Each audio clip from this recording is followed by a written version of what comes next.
Ken jy daai gevoel? Die dag toe jy by die kerk uitgestap het, en het gevoel het asof jy sweef.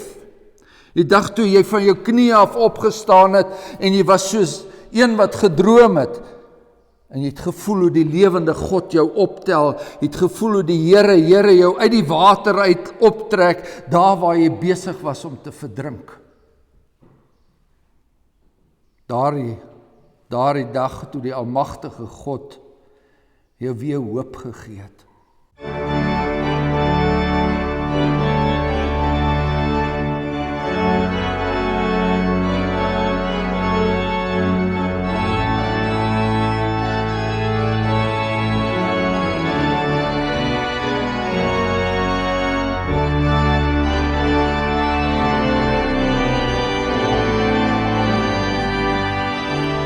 Kom ons bid saam. Driemaal heilige God, Vader, Seun en Heilige Gees. Dit is gepas dat die gerubs u toeroep, heilig, heilig, heilig. En dan sien ons en ons hoor dat die tempelposte bewe. En ons is vervul met ontzag. En terselfdertyd wil ons soos u profeet Jesaja uitroep, wee my, want ek is verlore. Ek is 'n man met onrein lippe en ek woon tussen 'n volk wat onrein lippe het. En ons dankie vir die genade wat ons het in die Here Jesus Christus. Ons dankie vir die koel wat van die altaar afkom en die lippe aanraak in ons diensbaar maak. En ons so maak dat ons, soos die jong Samuel wil sê, spreek Here, ons luister, ons hoor. En daarom bid ons vir die kragtige werking van die Heilige Gees vandag in ons midde, dat ons ook hierdie wet sal hoor, wat ons so pas gelees het, en dat ons dit ernstig sal opneem. Dat ons dit ernstig sal opneem, dat U 'n enige God is in hierdie wêreld. Dat daar geen ander gode is bo U nie.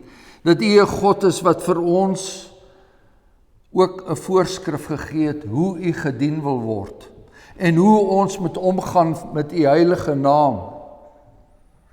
En met die Sabbatdag wat U ingestel het, die dag van die opstanding van ons Here Jesus vir ons nou. Ons dankie vir daardie wet. En ons dankie ook dat U ons aanspreek in ons harte, daar waar ons so dikwels doodslaan. En egbreek pleeg. U weet wat in ons lewens aangaan. U weet wat in ons hartes aangaan, ons diepste en donkerste begeertes. U ken dit alles. U weet wat se begeertes ons het tot dit wat nie aan ons behoort nie, en U hoor al die woorde wat oor ons lippe kom, wat vals is. Genadige God en Hemelse Vader, ons bid vir die werking van die Heilige Gees in ons lewens, dat ons nie sal begeer na dit wat nie vir ons beskore is nie. En ons kom na U toe met die volle wete dat ons wel vergewe is in die naam van ons Here Jesus Christus. En mag ons dan vandag met blydskap vervul wees oor daardie vergifnis. En U weet hoe dikwels ons swaarmoedig kan raak onder ons omstandighede. Ons bid vir die voortgang van die woord, nie net hier vandag nie, maar die wêreld oor. En U weet waar dit moet land en waar dit moet vrug dra. Met groot vrymoedigheid, in die naam van ons Here Jesus Christus, vra ons dit. Amen.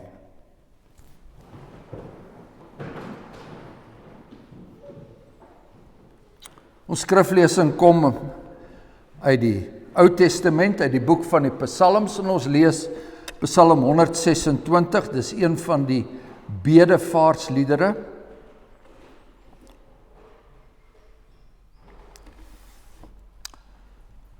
Toe die Here die lot van Sion verander het, was ons soos die wat droom.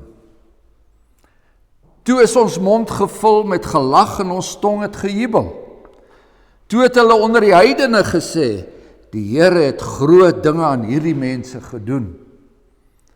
Die Here het groot dinge aan ons gedoen. Ons was bly. O Here, verander ons lot soos waterstrome in die suidland. Die wat met trane saai, sal met gejubel maai. Hy loop aldeur en ween en dra die saadkoring, hy sal sekerlik kom met gejubel en sy gerwe dra. Dit is die woord van die Here en ons lees tot sover daaruit. Psalm 126 vers 5. Die wat met trane saai, sal met gejubel maai. Broeders en susters in die geloof, mens kan nie anders as jy hier in die Karoo bly, kan jy nie anders as om naby aan die grond te lewe nie. Hier waar hemel en aarde in twee perfekte helftes by mekaar aansluit. Hier waar berge en rande tot in die oneindigheid strek. Hier langs die Oranje, waar die een saailand teen die ander lê, tot op die verste horison, jubelend in hulle loflied aan die Skepper. Dis boerewêreld hierdie. Ja, geliefdes, ja, op hierdie grond leer die mens en die boer op die mees basiese manier om te leef tussen hoop en wanhoop op 'n vervloekte aarde. Dis 'n lapaarde wat goeie oeste en goeie weiveld kan oplewer, maar dan met een harde reenseisoen kan dit ook verspoel en verdrink en dan is alles daarmee heen. Ja, die aarde is vervloek, van Adam se tyd af al. Tussen oes en misoes boer ons mense in die sweet van hulle aangesig, maar hierdie aarde kan ook getuig van die genade van God en sy wonderlike liefde en sy skepingsmag. En dan hier langs die riviere en op die plase en in die dorpe, hier in die konsentrasiekamp terreine lê ook die grafte van ons volksgenote, grafte van geliefdes. En as ons daarna kyk, dan kan ons ook nie anders nie, dan moet ons vasgryp in die belofte in ons teksgedeelte, die wat met trane saai, hulle sal met gejubel maai. Nou hierdie psalm wat ons gelees het, dateer uit die tyd na die ballingskap, toe die Here die lot van Sion verander het, toe die Here die hart van 'n Persiese koning verander het, toe Kores gesê het, laat hierdie volk huis toe gaan. Laat hulle huis toe gaan om hulle tempel te herbou. Na dekades daar in die vreemde, kon hulle weer terugkeer.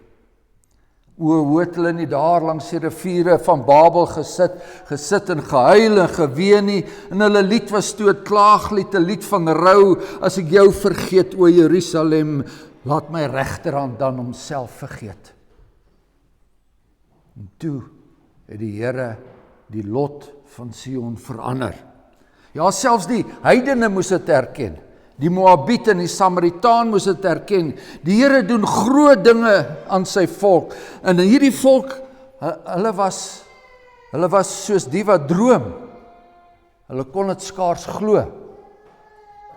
Nou ken jy daai gevoel, geliefdes? Toe die Here u lot verander het. Toe die Here u uit 'n Egipte land verlos het, toe die Here u uit 'n ballingskap laat terugkom, toe was ons mond gevul met gelag en ons tong het gejubel, my verlosser leef. Ken jy daai gevoel? Die dag toe u by die kerk uitgestap het, en het gevoel het asof jy sweef. Die dag toe jy van jou knie af opgestaan het, en jy was soos een wat gedroom het, en jy het gevoel hoe die lewende God jou optel, jy het gevoel hoe die Here jou uit die water uit optrek, daar waar jy besig was om te verdrink. Daardie dag toe die almagtige God jou weer hoop gegee het. Ek sal van ganser harte, Heer, U wonders groot maak en U eer. Ken U daai gevoel? En as jy dit nie ken nie, geliefdes, as jy dit nog nie in die lewens ervaar het nie, dan tel U onder die armste van die armes. Maar daar is ook 'n ander sy. Daar is daai gevoel van wanhoop, die ken ons ook. Soos die teruggekeerde ballinge uit Babylon dit moes ervaar het, want dit was maar 'n stryd om daardie tempel te herbou, met die swaard in die een hand en die troffel in die ander hand, moes daar gebou en geplant word, want hulle het nog steeds vyande gehad en hierdie aarde was nog steeds vervloek, en steeds in die sweet van hulle aangesig moes hulle brood verdien. Dis die ander sy, die gevoel van wanhoop, die ken ons ook. Wanneer ons daar by die siekbed staan en ons die aftakeling belewe, die oë wat al dieper sink en die asem wat al vlakker word.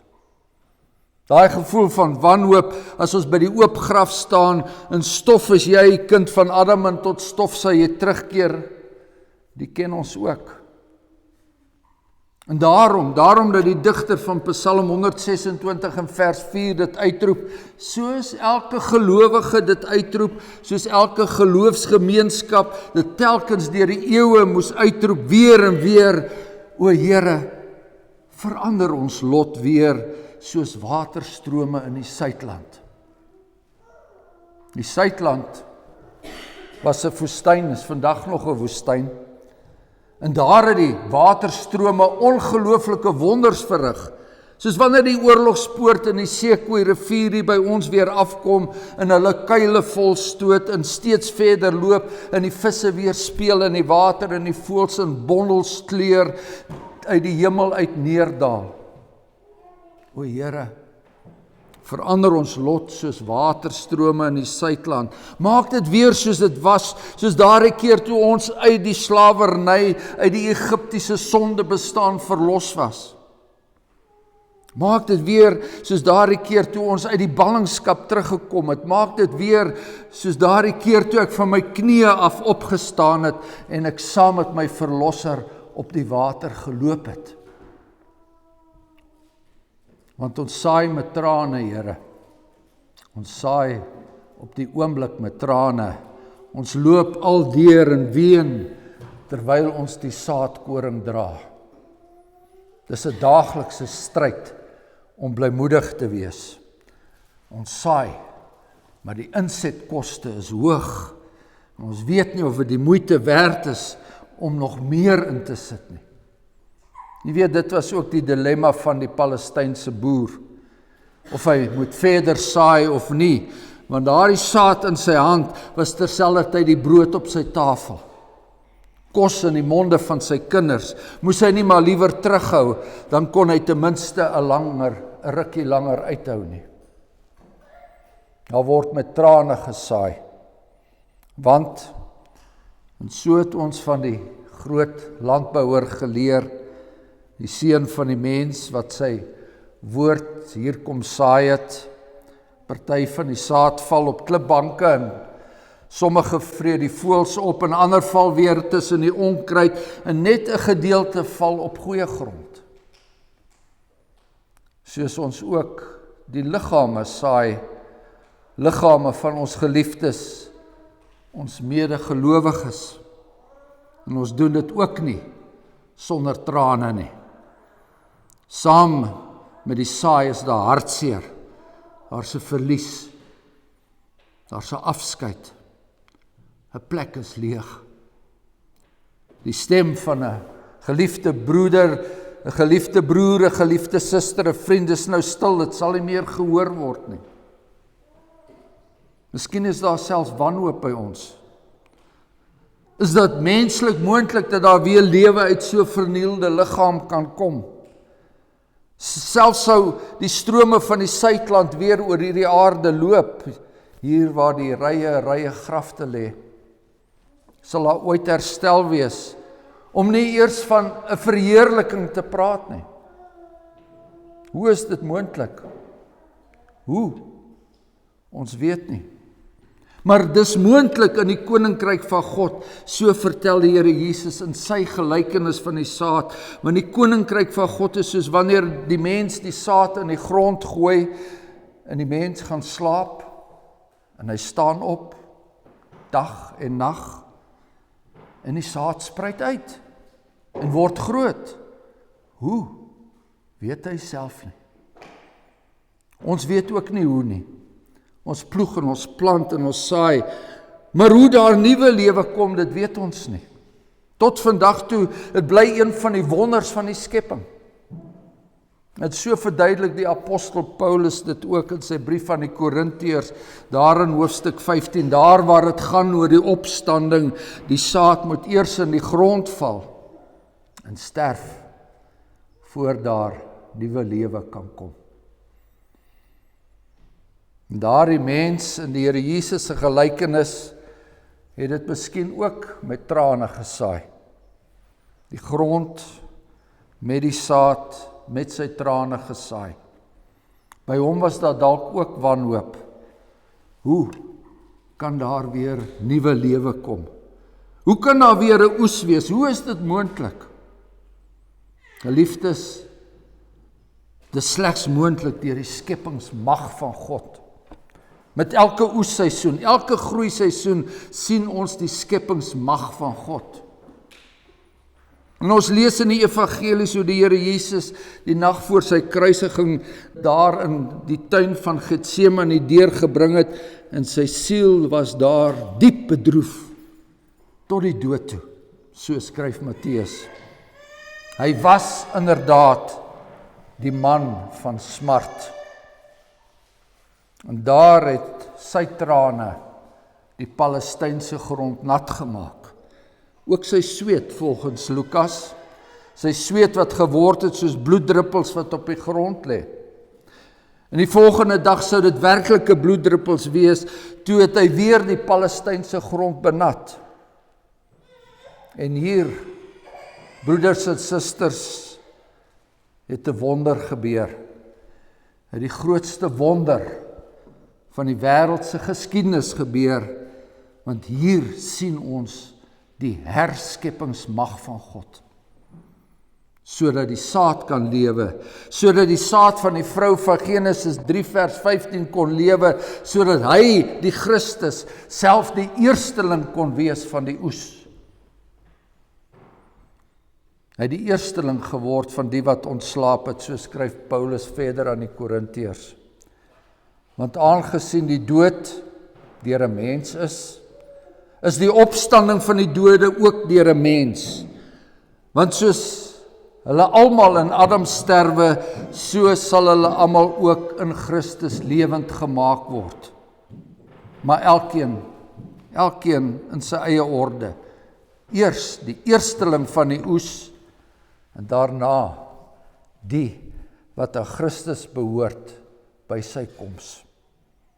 Elke verloste siel, geliefdes, elke geliefde in ons Here, elke verloste siel is 'n kosbare gerf in die hand van die Here Jesus Christus, en hy dra dit na sy hemelse skuur, en hy dra dit seker met gejubel. Ja, Jesus Christus was die koringkorrel wat op die aarde moes kom sterwe het. En Jesus Christus het daardie saad ook self nat gemaak met sy bloed en trane, om uiteindelik 'n groot oes te lewer. Het hy nie op daardie dag gesê, op daardie dag toe hy daar op die berg gesit het, salig is die wat nou ween, want julle sal lag. Al word daar gesaai met trane, al word daar gesaai in verganklikheid, soos dit in die Korintiërbrief staan.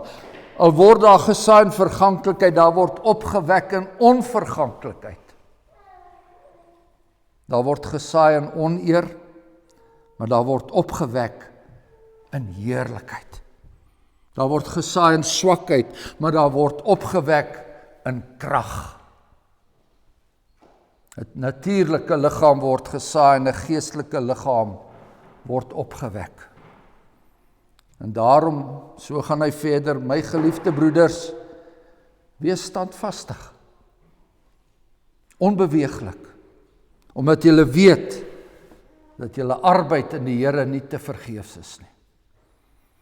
Nou lyk elke tugtiging op die oomblik of dit nie 'n saak van blydskap is nie, sê die Hebreërbrief.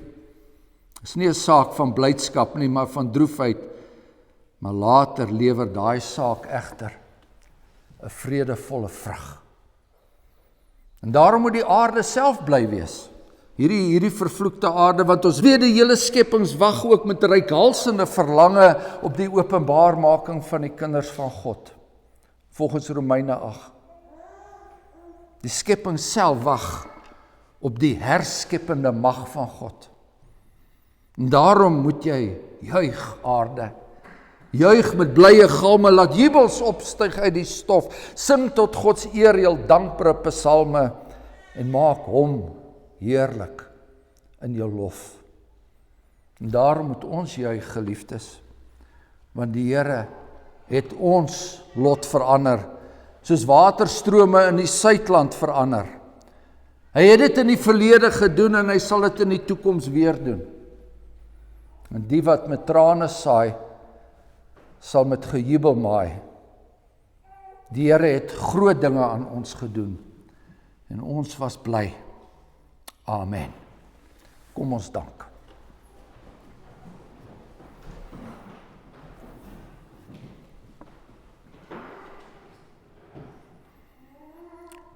Onse hemelse God, ons aanbid U en ons dank U, want U is die Vader van alle vertroosting en alle ontferming. Ons dank U en ons loof U dat U U Seun Jesus Christus die vertroosting van Israel na ons toe gestuur het. Ons dank U vir die ander trooster wat nou in ons harte getuig dat hierdie woord die waarheid is. Dat dit geloofwaardig is, dat ons dit kan glo en dat ons dit met ons kan neem. En ons bid dat ook die saad van hierdie woord, dat dit veel vrug sal dra. Daar waar dit deur die Heilige Gees benat word in ons harte, dat dit veel vrug sal dra. En dat dit tot groot troos sal wees vir al U kinders hier op aarde wat soms moedeloos raak, wat soms wanhoopig wil raak. Dat U in die wonderlike liefde en genade ook met hierdie skepping is, en ons kan daarvan getuig in die afgelope dae. Ons sien dit, en ons dank U daarvoor. En ons bid dat daar by elke plant wat groei, elke Karoo bossie wat weer blom, met elke lammeroes, dat daar by ons dankbaarheid en vreugde sal wees. Want U is 'n God wat nie net lewe gee nie, maar lewe in oorvloed gee, in die naam van ons Here Jesus Christus.